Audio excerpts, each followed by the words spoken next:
2 or 3 years ago, you would have almost definitely never heard of Cubot. With improving smartphones, incredibly good tablets, they are now starting to make a name for themselves, and their brand is one to be reckoned with. So now let's take a look at the X9, starting with the build.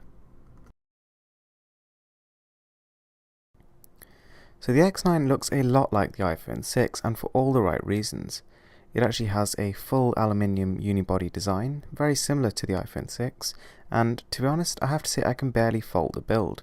It looks really nice, it's very pleasing to the eye, the buttons are all exactly as they should be in all the right places, and they actually feel really high quality. On the front we have a 5 megapixel front camera with a CMOS sensor, as well as your microphone.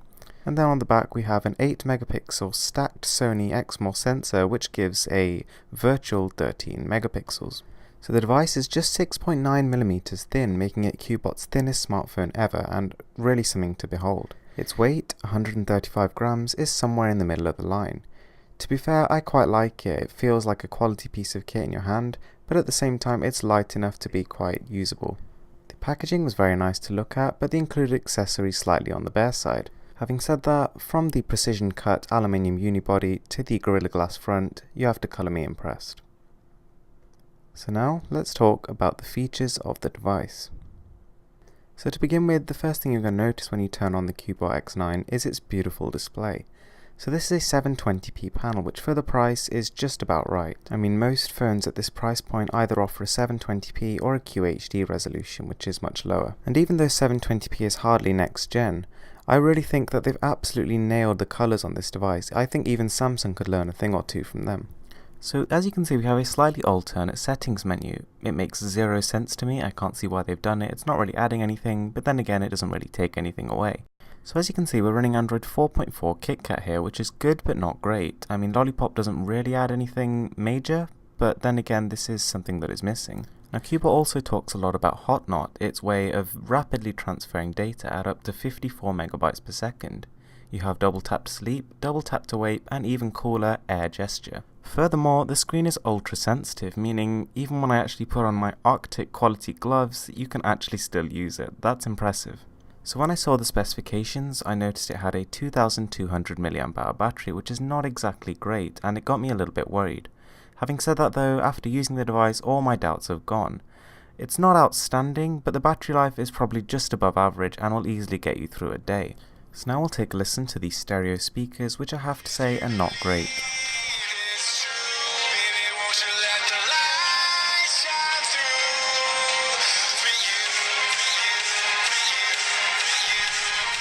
The camera, on the other hand, is another story altogether. So this is still using Google's stock camera app, which is not exactly my favourite. It does offer some fairly nice features, but the interface is a little bit plain for my liking. I think it just looks a little bit like an older version of Android and not quite up to date. The photos this thing comes out with are astonishing in detail. As you can see, on the 13 megapixel mode, you can just keep zooming. Now the picture quality here is actually very reminiscent of last year's LG G3.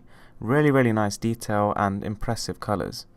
Furthermore, in dark situations, the flash, even though single, does an incredible job of lighting things up, and again, detail is just crisp, contrast is high, and colours are still really popping. The autofocus and shutter speed are both, again, better than average. And finally, when you actually go into a scene with low lighting and you're not using flash, I was still amazed by the detail that this thing captures. The camera is really one of the highlights of this phone. Although clearly not as good as the rear one, the front camera also is very respectable. So now let's take a look at performance, which is almost definitely going to be the most important factor for you when you decide to buy a phone. So the interface is very nippy, just moving between screens, scrolling through the launcher, opening up applications, all happens almost instantaneously. Every now and again there'll be a little bit of a pause when you click on an application, but then again there doesn't seem to be any stutter at all, which is what really gets me about phones. And Antutu gives the phone a respectable 28,500. So this places it between the HTC One from 2 years ago and the LG G3 from last year. Those are both, again, flagship devices, so this is, although not outstanding, is impressive.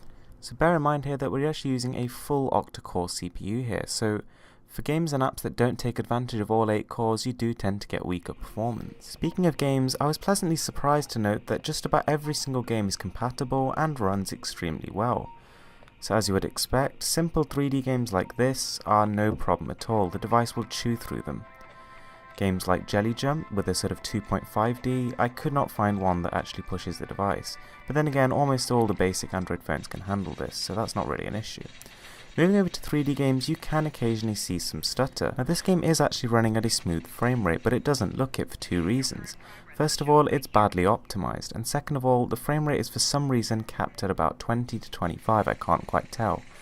So when you actually play a game like Blitz Brigade, which is a really well optimized Android title, it'll be running at a smooth, flawless 60 frames per second, which is, quite frankly, excellent. So I'd now like to bring this review to a close, giving you my verdict and final thoughts on the device. So when I took the Cubot X9 out of the box, I was very impressed initially by how it looked and how it felt in the hand.